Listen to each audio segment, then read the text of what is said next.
जैसा कि पार्ट 5 में हमने पढ़ा था कि रुद्र पूरी रात से घर नहीं आया था। रुद्र के पूरी रात घर न आने पर अन्या का दिल बेचैन हुआ जा रहा था। वो अभी ठीक से रुद्र को जानती भी नहीं थी। उसे समझ नहीं आ रहा था कि आखिर वो क्या करे। तभी उसके दिमाग में दिग्विजय जी का ख्याल आया। वो खुद से कहती है, इनके बारे में जरूर दादाजी को कुछ पता होगा, पर डायरेक्ट जाकर पूछना तो अजीब लगेगा। फिर अन्या कुछ सोचकर अपने डेली के कामों के लिए चली जाती है। नाश्ते के समय सब आकर डाइनिंग टेबल पर बैठ जाते हैं। अन्या सबको सर्व करती है। वहां बैठे किसी ने भी रुद्र का कोई जिक्र नहीं किया और अन्या की कुछ पूछने की हिम्मत नहीं हुई। सबके चले जाने के बाद अन्या अपने दिल की उथल पुथल लेकर अपने कमरे में आ जाती है। पूरा दिन उसकी बेचैनी और रुद्र के ख्यालों में गुजरता है। अन्या को खुद नहीं पता आखिर उसे रुद्र के ना होने से इतनी बेचैनी क्यों हो रही थी। दिन के साथ रातें भी वैसे ही गुजरी और साथ ही हफ्ते भी। रुद्र पूरे 1 हफ्ते से घर नहीं आया। अन्या को बस बातों ही बातों में इतना पता चल गया कि रुद्र किसी काम से बाहर गया है और कब आएगा किसी को इस बात की कोई खबर नहीं। उसको रुद्र की काफी फिक्र होने लगी थी, लेकिन उसने ये बात अपने मन में ही दबा दी, किसी को कुछ जाहिर नहीं होने दिया। एक शाम अन्या दादाजी के कमरे में जा रही थी, तभी उसकी नजर सामने से आते रेहान पर पड़ी। वो हंसते हुए तविश को किसी बात पर चिढ़ाते हुए अंदर आ रहा था।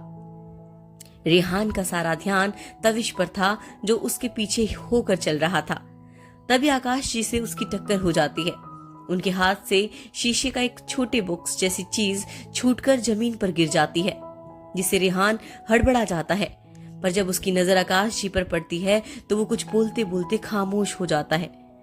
आकाश जी टूटे बॉक्स को देखकर गुस्से में आग बबूला होते हुए रेहान को काफी बेरुखी से देखते हैं। वो गुस्से में रेहान से कहते हैं, तुम एक बार फिर तुमने मेरी कौशल्या की यादें छीन ली। तुम्हारी वजह से हर बार मुझे मेरी कौशल्या से दूर होना पड़ता है। दूर रहो मुझसे और मेरी कौशल्या की यादों से। रेहान अपने पिता से ऐसी बातें सुन चुप ही रहता है।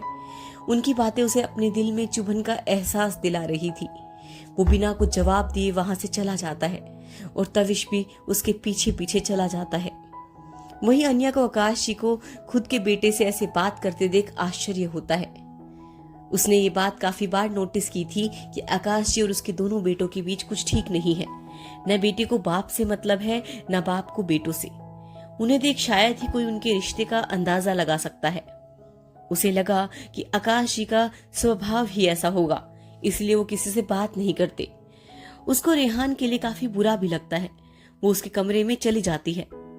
रेहान अपने रूम में शांत सा बस खिड़की के बाहर देख रहा था। तविश उससे बात करने की, उसे बहलाने की कोशिश कर रहा था, लेकिन उसने किसी का जवाब नहीं दिया। तविश जानता था कि रेहान अभी काफी दुखी है और शायद ही किसी से कुछ शेयर करे, इसीलिए वो वहीं उसके पास खड़ा हो गया उसका साथ देने के लिए।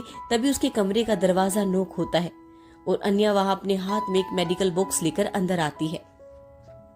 रेहान अन्या को देख अपने दर्द को छुपाते हुए झूठी मुस्कान के साथ कहता है, अरे भाभी, आप मेरे कमरे में कुछ काम था?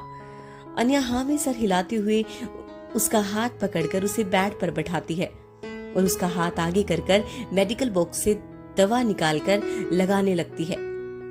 कांच के टूटने पर रेहान के हाथ में भी कट लग गया था। उस वक्त रेहान को इस बात का आइडिया ही नहीं था, लेकिन अन्या ने देख लिया था। वो प्यार से रेहान के हाथ की चोट साफ करके उसे दवा लगाती है। अब तक दोनों के बीच खामोशी थी।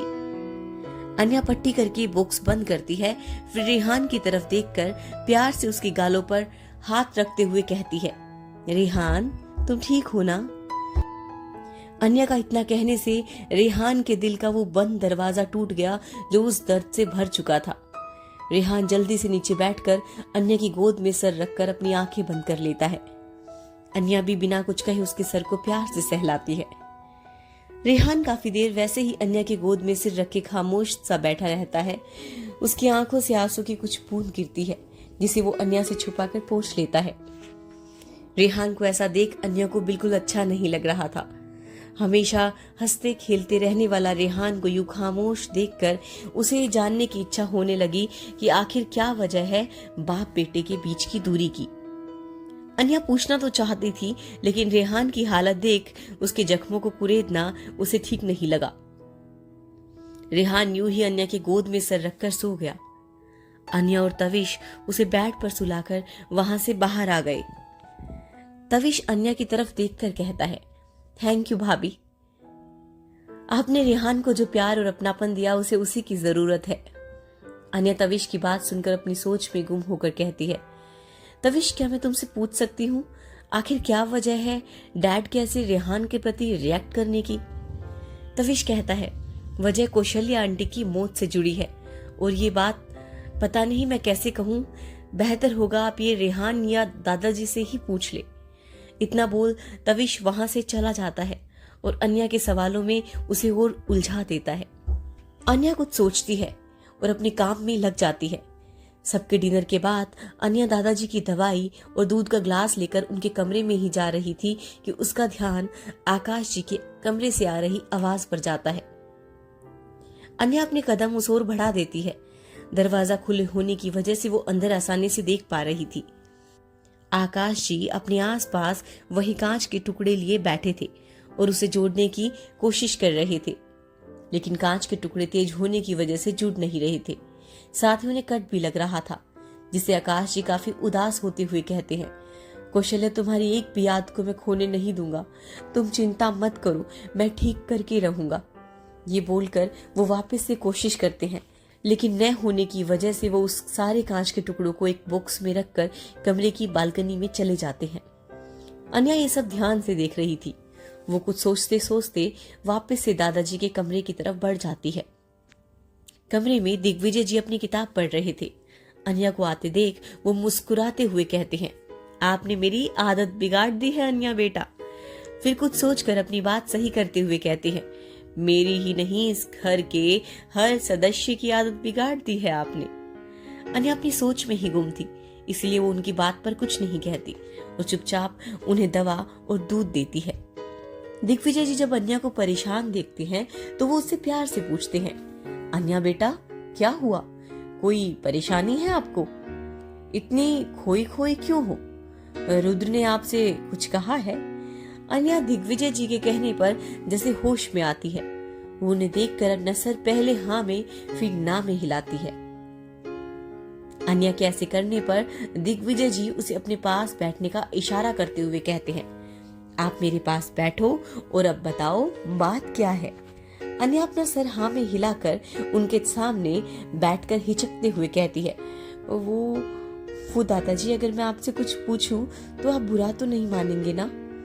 अन्या के ऐसे कहने पर दिग्विजय जी मुस्कुराते हुए विश्वास के साथ कहते हैं, अन्या बेटा मैं आपको इस घर की बहू बनाकर लाया था, लेकिन आपके अपनेपन और प्यार ने इस घर में और मेरे दिल में एक बेटी की जगह बना ली है। और एक बेटी इतना सोचकर अपने दादा से बात नहीं करती। आपको जो भी पूछना है पूछो। अन्या दिग्विजय जी के ऐसे कहने पर एक गहरी सांस लेते हुए कहती है, दादाजी वैसे तो आज मैंने डैड को रेहान को कुछ बुरा भला कहते सुना, उसकी वजह से माँ उनसे दूर हो गई थी, ये भी मैंने सुना। रेहान ने जवाब तो नहीं दिया, लेकिन उसकी खामोशी उसके दिल का दर्द साफ बयां कर रही थी। दादाजी डैड और रेहान के बीच ऐसा क्या है दादाजी जो माँ से जुड़ा है? क्यों एक पिता अपने खुद के बेटे से इस तरह बात करते हैं? उनका रिश्ता ऐसा बिखरा हुआ क्यों है? अन्या के सवाल सुनकर दिग्विजय जी खामोश हो गए। उन्हें कहीं न कहीं इस बात का अंदाजा था कि अन्या के मन में ये सवाल एक ना एक दिन जरूर आएगा। कुछ पुराने जख्म थे जिन्हें वक्त भी भर नहीं पाया था। दिग्विजय जी खामोश से अन्या को देखते उनका दिल कह रहा था, जो जख्म वक्त नहीं भर पाया उसे शायद अन्या भर देगी। लेकिन दिग्विजय जी ने जैसे ही अपना मुंह खोलने के लिए कुछ बोलने को हुए कि उनके कमरे का दरवाजा खोल रुद्र गुस्से में अंदर आता है। अन्या और दिग्विजय जी दोनों की नजर रुद्र पर जाती है। अन्या इतने दिनों बाद रुद्र को सही सलामत देख एक राहत की सांस लेती है। वही रुद्र अन्या को देख अपनी कड़क आवाज में दिग्विजय जी से कहता है, दादाजी मुझे आपसे कुछ बात करनी है, वो भी अकेले में। अकेले शब्द पर वो कुछ ज्यादा ही जोर देता है। अनिया समझ जाती है कि रुद्र उसे वहां से जाने को कह रहा है, इसलिए वो जल्दी से उठते हुए दिग्विजय जी से कहती है, दादाजी मैं चलती हूँ, हम बाद में बात करेंगे। इतना बोल वो वहां से जल्दी से निकल जाती है। उसके निकलते ही रुद्र कमरे का दरवाजा काफी जोर से बंद करता है, जिसकी आवाज सुन अनिया सहम सी जाती है। वो समझ गई कि रुद्र इस वक्त काफी गुस्से में है और इस वक्त उसके सामने जाना सच में मौत को दावत देने जैसा है। वो वहां से अपने कमरे में ना जाकर बाहर गार्डन में चली जाती है। रुद्र दिग्विजय जी के कमरे में 10 मिनट बाद गुस्से में निकलकर सीधे अपने कमरे में चला जाता है। कमरे में अन्या को ना देख वो अपना कमरा अंदर से बंद करके सीधा बेड पर लेट जाता है। उसके दिल दिमाग में इस वक्त अन्या के लिए गुस्सा और नफरत थी। वो अब तक उस सीन को भुला नहीं था जब अन्या किसी और लड़के के करीब थी। उसकी नजर में अन्या एक धोखेबाज और चालाक लड़की थी। सुबह का वक्त, आकाश जी अपने कमरे में काफी परेशान से इधर उधर कुछ खोज रहे थे। जब अच्छे से खोजने के बाद उन्हें वो चीज नहीं मिलती तो वो सीधा घर के नौकरों को बुलाते हैं और गुस्से में सबसे पूछते हैं, किसने मेरे कमरे से मेरी इजाजत के बिना मेरी चीजों को छूने की हिम्मत की है। सभी नौकर सहमे से खड़े अपना सर ना में हिलाते हैं।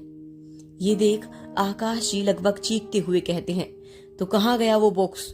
सच सच बताओ, मुझे नहीं मिल रहा। मैं वो इतना बोले ही थे कि मुन्ना भागकर उनके कमरे में आता है और अपने हाथ में पकड़ा हुआ बॉक्स उनकी ओर बढ़ाते हुए कहता है, साहब शायद आप इस बॉक्स को ढूंढ रहे हैं।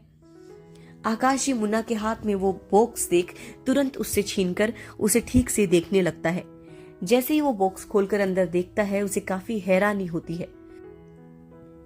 वो टूटे हुए बॉक्स को किसी ने काफी जतन से पहले जैसा बना दिया था और इसी के साथ जितनी दरारें थी उनको खूबसूरती से सजा दिया था। ये देख आकाश जी की आंखों में नमी तैर गई। उनकी कौशल्या की यादें वापस से उनके पास आ गई। आकाश जी नम आंखों से मुन्ना को देखकर कहते हैं, ये तुमने? वो इतना कह ही रहे थे कि मुन्ना जल्दी से अपना सर ना में हिलाते हुए कहता है, नहीं नहीं साहब, ये मैंने नहीं किया। वो तो छोटी मैडम ने मुझे ये बॉक्स आपको देने को कहा और साथ ही आपको नाश्ते के लिए नीचे आने को भी कहा है। मुन्ना की बात सुनकर आकाश जी असमंजस में पड़ जाते हैं। उन्हें समझ नहीं आ रहा था ये ठीक किसने किया। अगर अन्या ने किया तो उनके मन में काफी सवाल थे। मुन्ना और बाकी नौकर वहां से चले गए। आकाश जी उस बॉक्स को अब तक अपने हाथों में थामे देख रहे थे, तभी उनकी नजर एक नोट पर पड़ती है। वो उसे बॉक्स से निकालकर पढ़ने लगते हैं। कांच में अगर यादें बसे तो कभी ना कभी टूट जाती है, लेकिन अगर वही यादें दिल में बस जाए तो वो कभी नहीं मिटती। ये लाइन पढ़ वो काफी हैरान हो गए। वो बार बार उस लाइन को पढ़ते हैं। ये लाइन उनकी कौशल्या की कही गई लाइंस जैसी थी। ऐसी ही कुछ बातें कौशल्या ने एक बार उनसे कही थी और आज वहीं अपने सामने पढ़कर वो भावुक हो गए थे। वो बॉक्स को प्यार से छूकर अपनी कौशल्या को याद कर रहे थे। वहीं दूसरी तरफ सब नाश्ते के लिए आ चुके थे। रुद्र भी वहीं था, लेकिन आज उसने अन्या को नजर से भी नहीं देखा। उसका गुस्सा और नफरत अन्या के लिए शांत नहीं हुई थी। अन्या सबको उनका मॉर्निंग ड्रिंक सर्व कर रही थी कि रेहान की नजर अन्या की उंगलियों पर जाती है जिसमें बैंडेज बंधा हुआ था। ये देख रेहान उसका हाथ पकड़कर उसे देखते हुए फिक्र से कहता है, भाभी ये क्या हुआ आपको? इतनी चोट कैसे लगी? रेहान के ऐसा कहने पर सबकी नजर अन्या से होते हुए उसके हाथ पर जाती है, सिवाय रुद्र के। अन्या जल्दी से अपना हाथ पीछे करते हुए कहती है, अरे ये तो छोटी सी चोट है, बस कुछ ढूंढ रही थी स्टोर रूम में तो वहीं लग गई। दिग्विजय जी अन्या की बात सुन फिक्र से कहते हैं, अरे बेटा आपको क्या जरूरत थी खुद से काम करने की? इतने सारे नौकर हैं, उनमें से किसी को बोल देती। देखिए अब आपको लग गई। अन्या जल्दी से दिग्विजय जी को जूस देते हुए कहती है, छोटी सी चोट है दादाजी, जल्दी ही ठीक हो जाएगी, आप लोग अब चिंता ना करें। तभी रेहान अन्या को अपने पास बैठाते हुए हक से डांट लगाते हुए कहता है, भाभी पहले आप यहाँ बैठो, हम छोटे बच्चे नहीं हैं कि अपना ब्रेकफास्ट भी खुद ना ले सके। चलो आप भी हमारे साथ ब्रेकफास्ट करो। अन्या ना में सर हिलाते हुए रेहान को मना करती है, लेकिन रेहान अपने हाथ से उसे जूस पिलाने लगता है। अन्या और रेहान का बॉन्ड देख सब मुस्कुरा देते हैं। दिग्विजय जी अन्या और रेहान को देख मन में कहते हैं, मेरा फैसला गलत नहीं था। अन्या ही इस अधूरे बिखरे परिवार को पूरा कर सकती है। जैसे उसने रेहान को संभालकर उसे अनोखा रिश्ता बना लिया, मुझे पूरा विश्वास है बहुत जल्द ऐसा ही रिश्ता वो रुद्र से भी जोड़ लेगी। बस मेरा परिवार ऐसे ही रहे, अब मेरी यही दुआ है और आखिरी इच्छा भी। वही टेबल के आखिरी में बैठे आकाश जी ने सब देख लिया था। अन्या के उंगलियों का हाल ये साफ बयां कर रहा था कि उस टुकड़े को अन्या ने ही जतन से जोड़ा था और उस कागज में लिखा नोट वो भी अन्या ने ही लिखा था। उनके दिल में बस यही उलझन थी कि आखिर कोई कैसे उसकी कौशल्या जैसा हो सकता है। अन्या के आने से उनके घर में जो रौनक है वो कभी उनकी कौशल्या के रहने पर होती थी। ये सब सोच सोचकर आकाश जी की आंखें नम हो गई। वही रुद्र सब कुछ इग्नोर करके ऑफिस के लिए निकल गया। रुद्र का उखड़ा हुआ मूड अभय बेखूबी नोटिस कर रहा था, लेकिन अभी उससे कुछ पूछना अभय को कुछ ठीक नहीं लगा। नाश्ते के समय सब अपने अपने काम के लिए चले गए। आकाश जी अपने कमरे में अब भी उस बॉक्स को लिए सोच में गुम थे। अन्या के हाथ में चोट होने के कारण वो कुछ कर नहीं पा रही थी, इसलिए वो आराम करने अपने कमरे में आ जाती है। कमरे में आते ही उसकी नजर सोफे पर पड़ी रुद्र की व्हाइट शर्ट पर पड़ती है। वो सोफे पर बैठ उस शर्ट को अपने हाथों में लेकर रुद्र की खुशबू को महसूस करती है।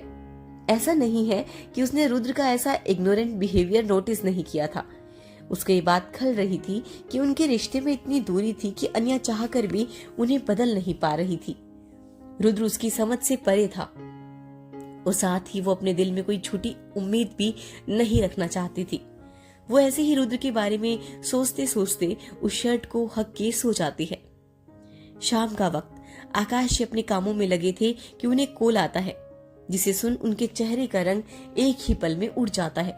लेकिन जैसे जैसे फोन की दूसरी तरफ की बातें सुन रहे थे वैसे वैसे उनका चेहरा गुस्से से लाल हुए जा रहा था।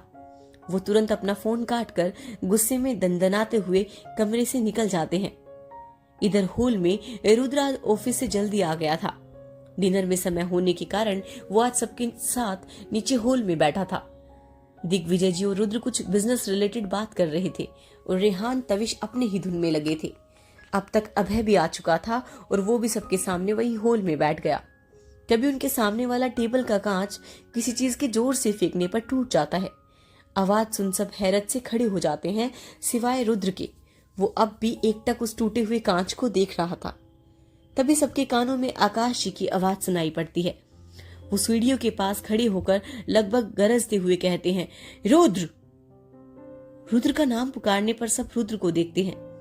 आकाश गुस्से में आगे चलकर आते हैं और रुद्र के ठीक सामने खड़े होकर गुस्से में कहते हैं, तुम्हारी हिम्मत कैसे हुई मेरी कौशल्या के सपने को तोड़ने की? तुम समझते क्या हो अपने आप को? इतना बड़ा बिजनेस एम्पायर खड़ा कर लिया है तो तुम किसी भी चीज पर अपनी हुकूमत करोगे? तुम चाहो जो करो, लेकिन मेरी कौशल्या की यादों, उसके सपने, उसके निशाने से दूर रहना, समझे? तुम्हारा कोई हक नहीं है मेरी कौशल्या की किसी भी चीज पर ऐसे आकाश जैसे कहते कहते चुप हो गए और लंबी लंबी सांसें लेने लगे। आकाश जी के ऐसे कहने पर रुद्र भी अब गुस्से में आ गया। वो भी ठीक आकाश जी के सामने खड़ा होकर उनकी आंख में आंख मिलाकर गुस्से में कहता है, मेरी माँ है वो और अपनी माँ से जुड़ी हर चीज पर हक है मेरा और इसके लिए मुझे आपसे परमिशन लेने की जरूरत नहीं है।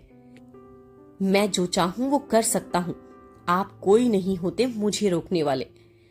आकाश जी रुद्र को घूरते हुए कहते हैं, तुम चाहे जो करो, लेकिन मेरी कौशल्या की यादें, उसके सपने, उसके निशाने से दूर रहना, समझे?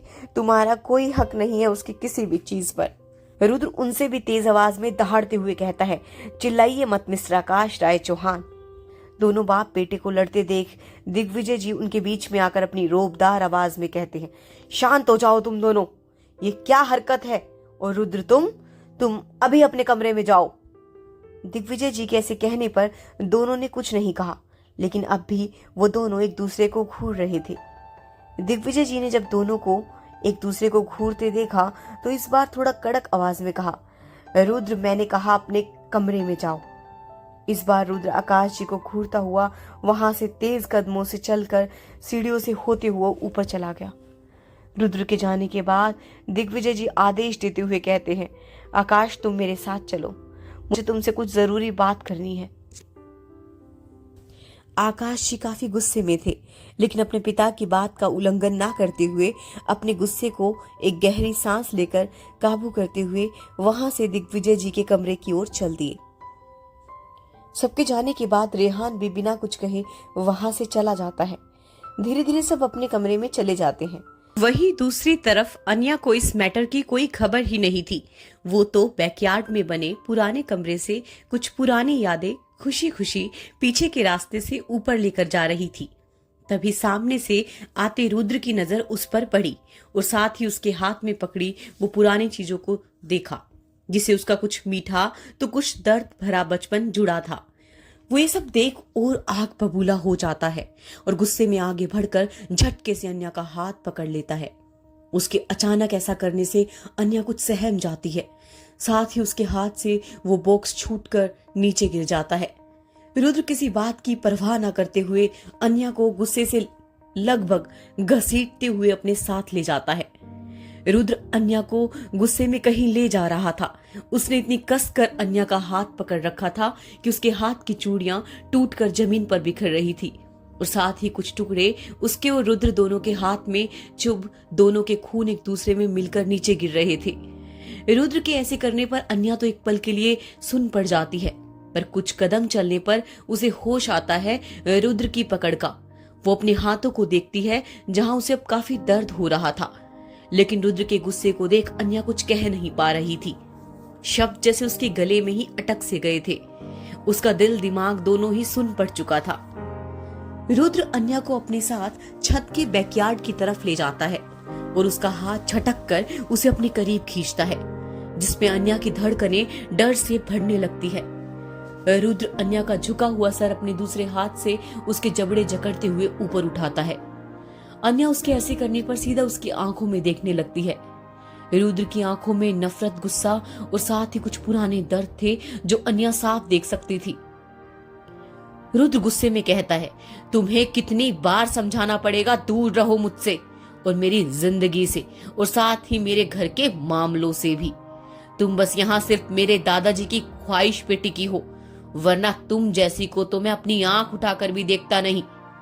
मेरे घर वालों के मामले में इंटरफेयर करने की कोई जरूरत नहीं है और खबरदार, मेरे या मेरे से जुड़े किसी भी इंसान के अतीत में झांकने की कोशिश की तो मुझसे बुरा कोई नहीं होगा। जो तुम अच्छी बहू बनने का ये नाटक कर रही हो, यही करो तुम सबको बेवकूफ बना सकती हो, धोखा दे सकती हो, पर मेरे सामने तुम्हारा नाटक नहीं चलेगा। वक्त खत्म होते ही मैं तुम्हें इस घर और सबकी जिंदगी से ऐसे फेंक दूंगा कि किसी को तुम्हारी कभी याद नहीं आएगी। ये जो अच्छा बनके यहाँ के ऐशो आराम पर हमेशा के लिए राज करना चाहती हो ना, तो ये बस तुम्हारा सपना ही रह जाएगा। तुम जैसी लड़की को मैं अच्छे से जानता हूँ, सामने कुछ और पीठ पीछे कुछ और साथ ही पैसों के लिए कुछ भी कर जाएं। तुम जैसी का तो कोई ईमान नहीं होता। आज किसी की तो कल किसी और की, लेकिन जब तक इस चौहान परिवार का बहू होने का नाम तुमसे जुड़ा है, याद रखना, इसके इज्जत पर जरा सी भी आंच आई तो वो तुम्हारी जिंदगी का आखिरी पल होगा। इतना बोल रुद्र झटके से अन्या को छोड़ देता है और वहां से निकल जाता है। रुद्र ने एक बार भी नहीं देखा कि अन्या किस हाल में है। वहीं अन्या रुद्र के शब्द से काफी हर्ट हुई थी। वो बस अपनी धुंधली आंखों से रुद्र को जाता देख रही थी। बादल काफी जोर से गरज रहे थे। तेज हवाएं जैसे सब कुछ उड़ा कर ले जाने के फिराक में थी। कुछ देर में काफी तेज बारिश भी होने लगती है। बारिश के साथ साथ अन्या के आंसू थमने का नाम नहीं ले रहे थे। वहीं दूसरी तरफ दिग्विजय जी अपने कमरे की खिड़की के बाहर बारिश को देखते हुए खामोश खड़े थे और साथ ही आकाश जी उनके पीछे खामोश से अपने पिता को देख रहे थे। वो दोनों जब से कमरे में आए थे, आकाश जी ने ना कुछ कहा था, ना दिग्विजय जी ने कुछ। दिग्विजय जी बाहर बारिश को देख एक दुखी स्वर में कहते हैं, उस दिन भी कुछ ऐसा ही तूफान आया था और हमारी कौशल्या बहू को अपने साथ ले गया। उनका ऐसा कहना आकाश जी की आंखों में नमी तैर गई, जैसे उनकी आंखों के सामने कौशल्या का दर्द भरा चेहरा आ गया। दोनों उस पल जैसे कमजोर पड़ चुके थे। दिग्विजय जी अपने जज्बातों को काबू कर पलटकर आकाश जी के कहते जरूर है, लेकिन उसमें छुपा दर्द वो चाह कर भी नहीं छुपा पाते। आकाश, अगर तुमने अपनी पत्नी खोई है तो हमने भी हमारी बेटी जैसी बहू खोई है।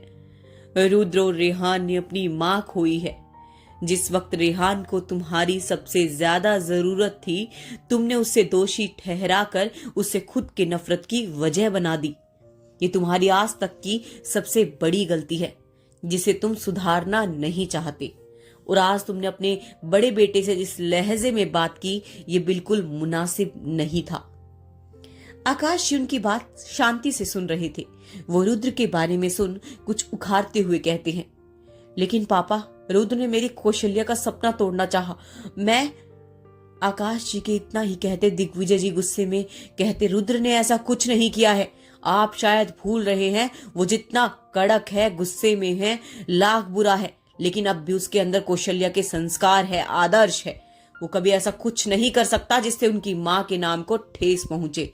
और रही बात कौशल्या के आश्रम की, तो आपके जाने के लिए बता देता हूं, आश्रम के जमीन के बगल वाले हिस्से में दलदल बन चुका है, जो अब आश्रम के लिए खतरा बनता जा रहा था। और साथ ही आसपास कुछ ऐसी बीमारी और वनस्पति अभाव के कारण आश्रम में रहने वाले लोगों के लिए खतरा हो चुका है।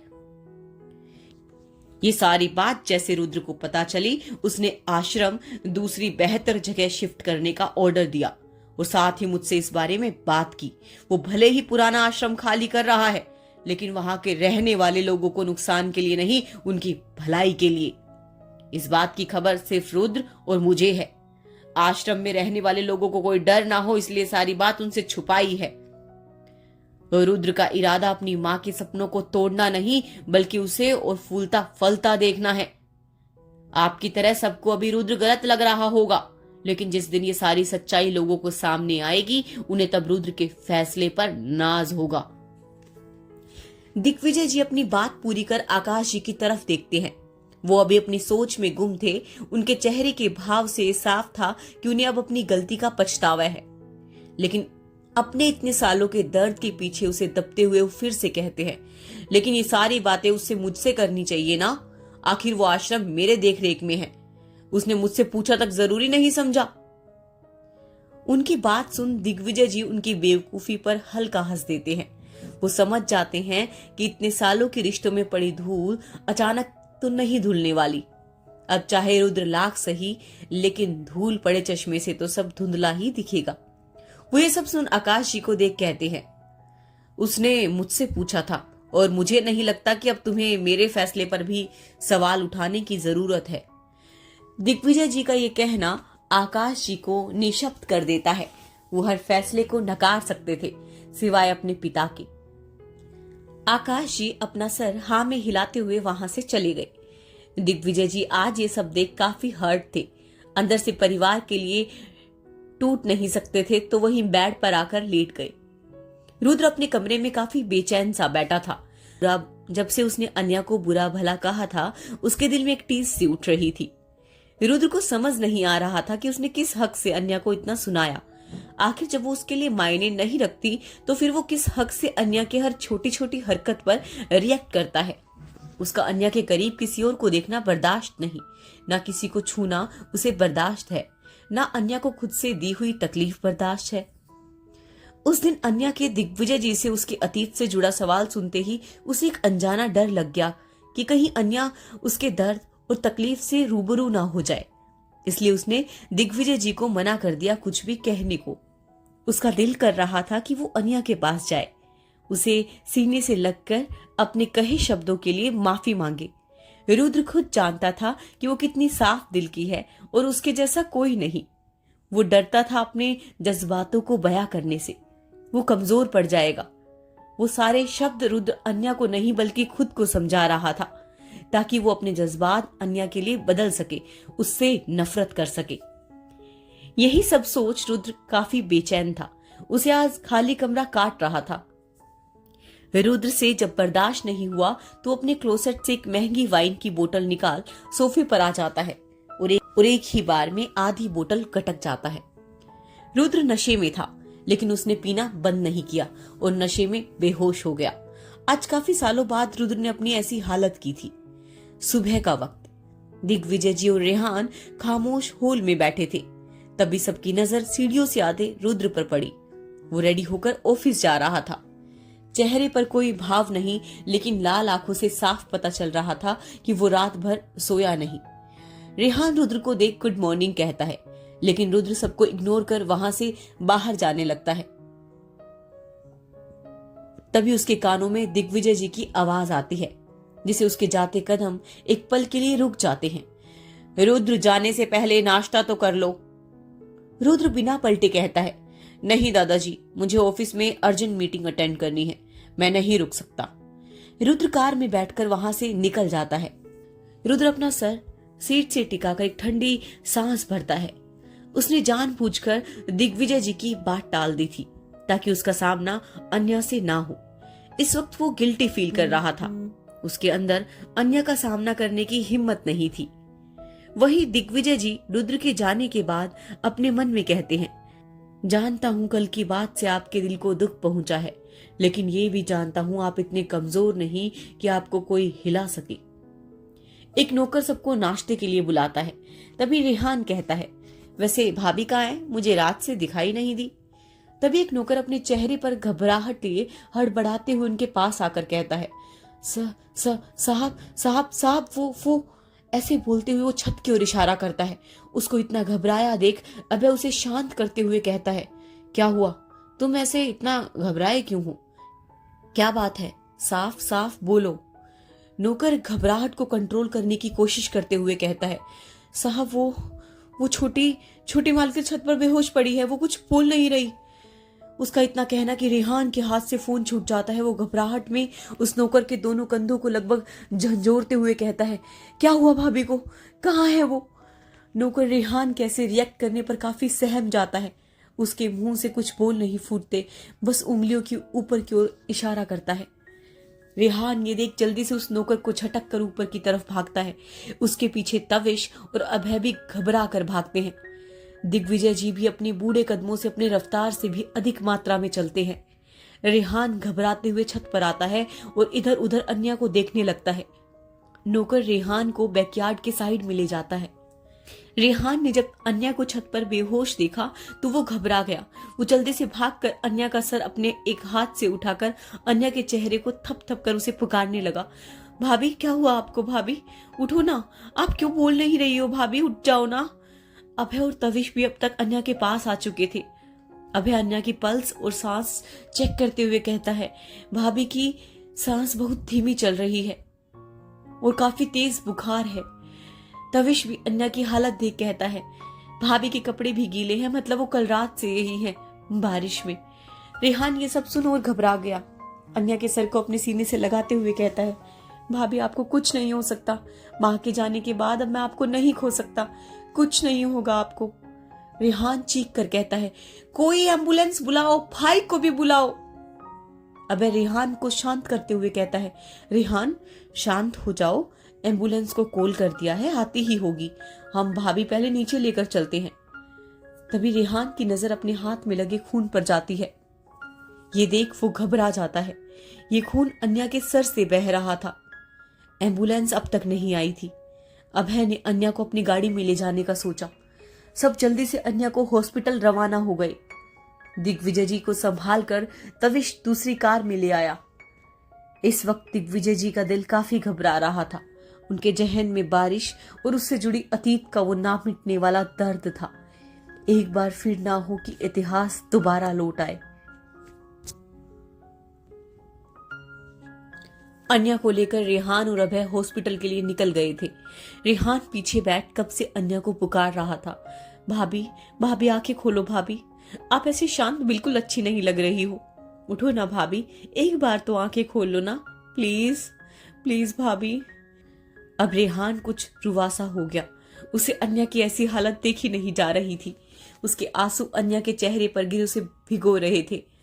अबे बैक व्यू मिरर से रेहान को ऐसे देख उसे हौसला देते हुए कहता है, रेहान शांत हो जाओ, भाभी को कुछ नहीं होगा, हम 10 मिनट में हॉस्पिटल पहुंच जाएंगे।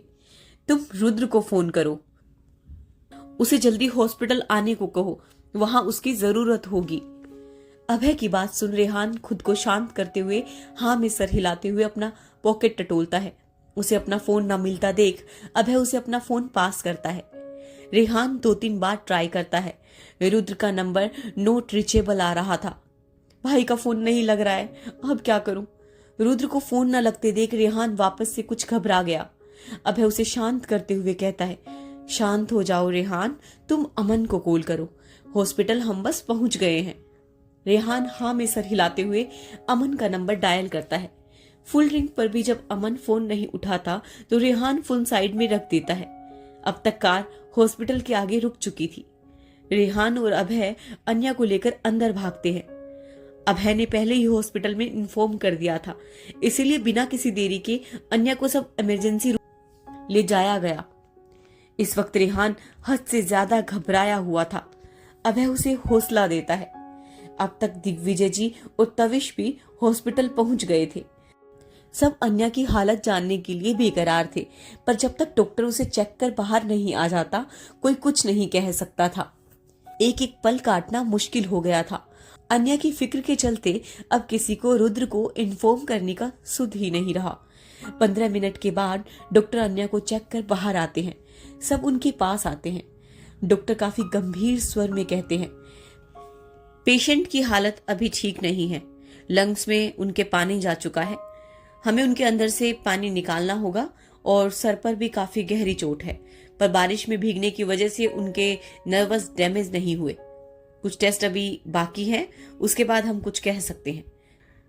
डॉक्टर नर्स के हाथ में डॉक्यूमेंट्स की ओर इशारा करते हुए कहते हैं, इस फॉर्म पर साइन करवा दे ताकि हम आगे का प्रोसेस शुरू कर सके। वैसे इनके पति डॉक्टर का रुद्र के बारे में पूछने पर सब एक दूसरे को देखते हैं। अभय जल्दी से अपना फोन निकाल कर कहता है, हम अभी बुलाते हैं उसे। अभय तुरंत साइड में होकर रुद्र को कॉल करता है, लेकिन अब भी उसका फोन नॉट रीचेबल था। अभय ने जियान को भी कॉल किया, लेकिन उसका फोन भी नहीं लग रहा था, जिससे वो काफी परेशान हो गया। दिग्विजय जी उसकी परेशानी भांपकर उसके पास आकर कहते हैं, क्या हुआ? अभय कहता है, दादाजी रुद्र का फोन नहीं लग रहा। दिग्विजय जी भी ये सुन परेशान स्वर में कहते हैं, ये लड़का भी, एक काम करो जियान को। अभय उनकी बात पूरी करने से पहले ही सर हिलाते हुए कहता है, मैंने उसे भी ट्राई किया पर। दिग्विजय जी ये सुन अपना फोन निकाल अमन का नंबर डायल करते हैं। अमन जो कि ऑफिस में काफी बिजी था, दिग्विजय जी का कॉल देख आश्चर्य में पड़ जाता है। वो जल्दी से अपने सारे काम छोड़कर जल्दी से फोन उठाकर कहता है, हेलो। अमन की आवाज सुन दिग्विजय जी सीधे लहजे में कहते हैं, रुद्र कहाँ है, फोन दो उसे। दिग्विजय जी की आवाज में इस वक्त सख्ती थी कि अमन उनकी बात सुन एक पल के लिए जवाब देना ही भूल गया, लेकिन जल्दी खुद को संभालते हुए कहता है, वो दादाजी बॉस तो सिटी से बाहर गए हैं, वो आश्रम की जमीन जो फाइनल की थी उसके सिलसिले में उनका फोन भी वहां काम नहीं करेगा। कोई बात है क्या? अमन की बात सुन दिग्विजय जी और भी ज्यादा परेशान हो जाते हैं। वो अमन को आदेश देते हुए कहते हैं, अभी के अभी किसी को रुद्र को यहाँ लाने के लिए भेजो, उससे बोलना कि दादाजी ने तुरंत उसे वापस बुलाया है। इतना बोल दिग्विजय जी ने फोन कट कर दिया। अबे परेशान स्वर में कहता है, तो अब क्या करें? दादाजी अगर रुद्र का इंतजार करेंगे तो कहीं देर। दिग्विजय जी उसकी बात बीच में काटते हुए कहते हैं, ऐसा कुछ नहीं होगा। फिर जल्दी से डॉक्टर की तरफ वो अपने कदम बढ़ाते हैं। अभय भी उनके पीछे होता है। दिग्विजय जी डॉक्टर से गंभीर स्वर में कहते हैं, डॉक्टर आपको जो ट्रीटमेंट करना है वो शुरू करें, फॉर्म हम साइन कर देते हैं। डॉक्टर उन्हें देख असमंजस में कहता है, आपका क्या रिश्ता है पेशेंट से? दिग्विजय जी कहते हैं, मैं उसका दादा हूं। डॉक्टर नरमी से कहते हैं, माफ करिएगा मिस्टर चौहान, लेकिन फॉर्म पर पेशेंट के पति या उनके पिता वो ही साइन कर सकते हैं। अगर उनके पति नहीं आ सकते तो आप उनके पिता को बुला लें। डॉक्टर का ये कहना सबको परेशानी में डाल देगा। अब अन्या के पिता इतनी जल्दी यहां से कैसे आ सकते हैं, और रुद्र वो कब आएगा किसी को खबर नहीं। तभी डॉक्टर फिर से कहते हैं, देखिए हमें जल्दी करना होगा, आप पेशेंट के पिता को ही बुला दे। क्या वो यहाँ? डॉक्टर इतना ही कह पाते हैं कि सबके कानों में एक आवाज पड़ती है, मैं हूं पेशेंट का पिता। उस आवाज सुन सबकी नजर सामने की ओर जाती है। जहां आकाश जी तेज कदमों से चलकर वहां आ रहे थे। उनके चेहरे पर अन्या के लिए फिक्र और घबराहट साफ दिख रही थी। जब ये सब हुआ तब आकाश जी घर पर ही थे। घर में शोर सुन वो अपने कमरे से बाहर आते हैं। तभी उनकी नजर रेहान के गोद में बेहोश अन्या पर पड़ती है। वो कुछ समझ पाते या रिएक्ट कर पाते उससे पहले सब अन्या को लेकर वहां से चले गए थे। आकाश जी को एक नौकर से पूछने पर उनको सारी बात पता चलती है। अन्या की हालत देख आकाश जी खुद को रोक नहीं पाते और सीधा हॉस्पिटल चले जाते हैं। आकाश जी नर्स से फॉर्म लेकर तुरंत साइन कर देते हैं। सबकी नजरें इस वक्त आकाश जी पर ही टिकी थी। आकाश जी के मुंह से सब शौक थे। जो इंसान खुद के बच्चों से कोई रिश्ता नहीं रखना चाहता, ना किसी रिश्ते पर अब यकीन रखता है, वो आज खुद सामने से अन्या जो कि उनके लिए एक अनजान थी, उसे अपनी बेटी मान रहे थे, उससे एक प्यारा सा रिश्ता जोड़ रहे थे। ये सबके लिए हैरत की बात थी।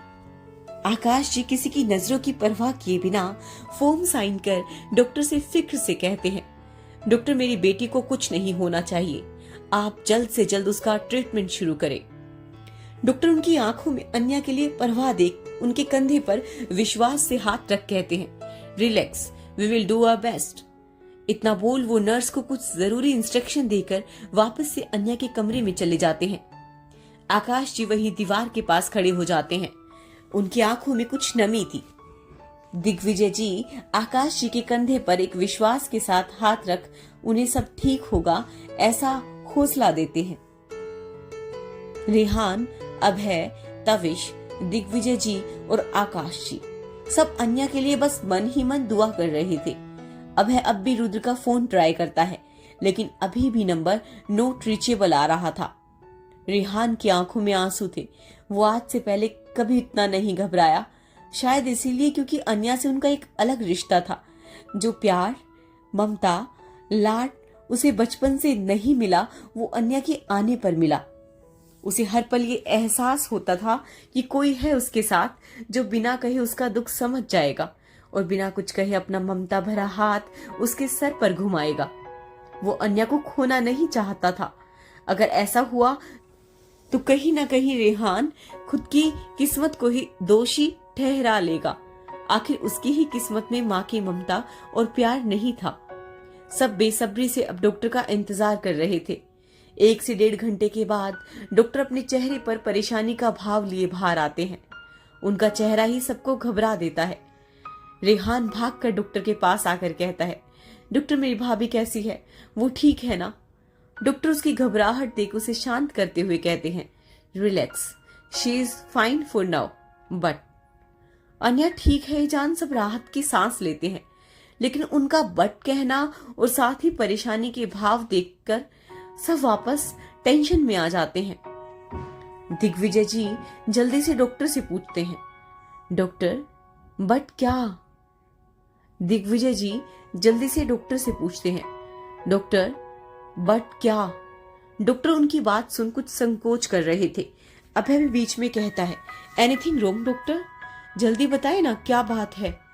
डॉक्टर सबके घबराए हुए चेहरे देख एक गहरी सांस लेकर कहते हैं, देखिए हमसे जितना बन पाया हमने पूरी कोशिश की, लेकिन दवा और ट्रीटमेंट से ज्यादा जरूरी पेशेंट की विल पावर है, जो इस वक्त पेशेंट के अंदर बिल्कुल नहीं है।